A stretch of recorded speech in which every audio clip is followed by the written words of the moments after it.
Hello friends, आज का जो टॉपिक है वह टॉपिक बहुत ही महत्वपूर्ण होने वाला है। और आज का हम लोग का टॉपिक क्या है तो त्रिकोणमिति है। क्या है मेरे भाई बहन? त्रिकोणमिति। अब त्रिकोणमिति जो क्लास 10 में भी है, क्लास 11 में भी है और क्लास 12 में भी है। तो मैं बिल्कुल शुरू से त्रिकोणमिति के बारे में बता रहा हूँ, बिल्कुल शुरू से। तो यहाँ से जो है हम जानते हैं कि त्रिकोणमिति में हमेशा समकोण त्रिभुज का प्रयोग करना है। किस त्रिभुज का प्रयोग करना है जी? समकोण त्रिभुज का। जितना पॉइंट है सबको याद करते चलना है। अब एक बार और बोलो तो त्रिकोणमिति में किस त्रिभुज का प्रयोग करना है तो समकोण त्रिभुज का। क्लियर है कि नहीं जी? समकोण त्रिभुज का। और समकोण त्रिभुज के बारे में मुझे आशा है कि आप लोग जानते होंगे। अब यहाँ से जो है पहले हम समकोण त्रिभुज में त्रिकोणमिति में हमेशा समकोण त्रिभुज का प्रयोग करते हैं। ठीक है जी। और यहाँ पर देख रहे हैं कि यह समकोण त्रिभुज का कर्ण है। तो समकोण त्रिभुज के कर्ण को हिंदी में कर्ण कहे या इंग्लिश में हाइपोटेनस बोला जाता है। तो हाइपोटेनस को हम संकेत में यच लिख देते हैं और लंब को परपेंडिकुलर बोला जाता है जिसको संकेत में पी लिख दिया जाता है। आधार को बेस बोला जाता है जिसको संकेत में बी लिख दिया जाता है। इस तरह से आपका फॉर्मूला क्या हो गया? एच स्क्वायर बराबर, यानी वही पाइथागोरस परिमेय है। वही क्या है? पाइथागोरस परिमेय है। तो एच स्क्वायर बराबर क्या हो गया? P square plus B square. यहाँ से फिर से पी स्क्वायर बराबर क्या हो गया जी? तो H square minus B square. B square बराबर क्या हो गया? तो H square minus P square. इन सारे फॉर्मूले को लिख लेना है अब खूब अच्छी तरह से याद कर लेना है। अब अगला जो टॉपिक है त्रिकोणमितीय निष्पत्तियां या अनुपात है। क्या है जी? त्रिकोणमितीय निष्पत्तियां या अनुपात है। क्लियर है जी? अब यहाँ से हम जानते हैं कि त्रिकोणमितीय निष्पत्तियां या अनुपात की संख्या 6 होता है। त्रिकोणमितीय निष्पत्तियां कहें या अनुपात जिसकी संख्या कितना होता है जी? तो 6 होता है। त्रिकोणमितीय निष्पत्तियां कहें या अनुपात कहें जिसकी संख्या कितना होता है मेरे भाई? तो 6 होता है। अब वह 6 कौन कौन है जी? तो साइन है, कॉस है, टैन है, कॉट है, सेक है और क्या है जी? कोसेक है। तो त्रिकोणमितीय निष्पत्तियां कितना होता है जी? 6 होता है। मालूम हुआ कि नहीं? जैसे मैं बोर्ड पर लिख दिया, पहला साइन, दूसरा कॉस, तीसरा टैन, चौथा कॉट, पांचवा सेक और छठवा क्या जी? कोसेक हो गया। तो इतना क्या हो गया हमारा? त्रिकोणमितीय निष्पत्तियां हो गया। अब त्रिकोणमितीय निष्पत्तियां और क्या? त्रिभुज के भुजाओं के बारे में संबंध, यह भी एक सूत्र हो गया। जैसे यहां से साइन थीटा, साइन थीटा। अब साइन थीटा बराबर क्या होता है जी? तो पी बटा एच होता है। साइन थीटा बराबर क्या होता है जी?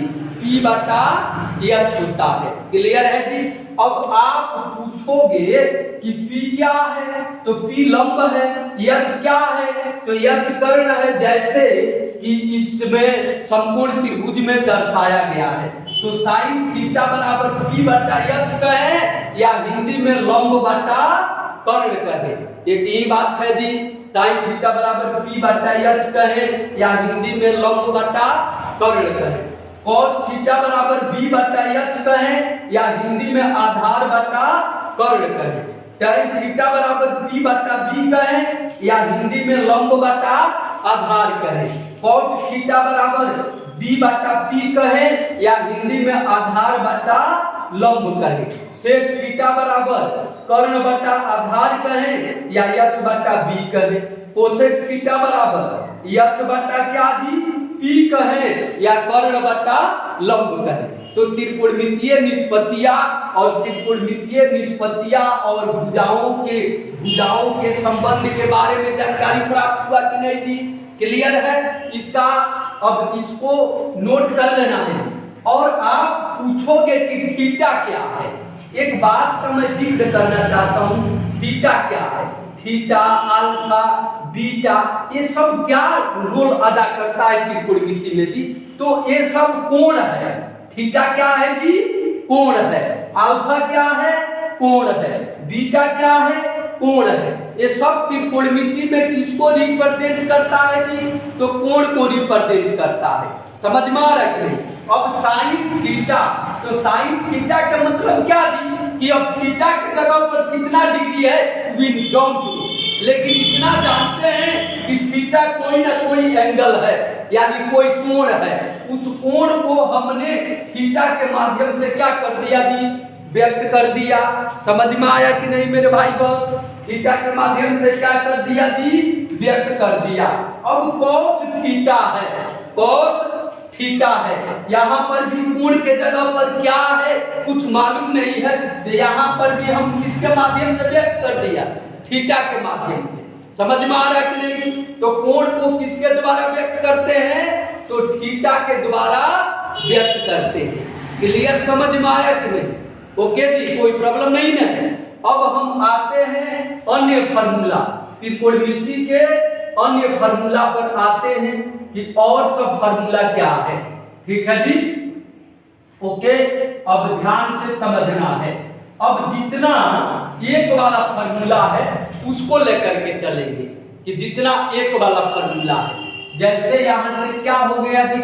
अगला फार्मूला है कि साइन थीटा आई इंटू कोसेक थीटा बराबर क्या होता है? एक होता है। अब समझना ध्यान से। अब साइन थीटा का संबंध सीधा किसके साथ है? कोसेक थीटा के साथ है। पहले एक वाला फार्मूला हम क्लियर करना चाहते हैं कि आप उसको कैसे लिखेंगे।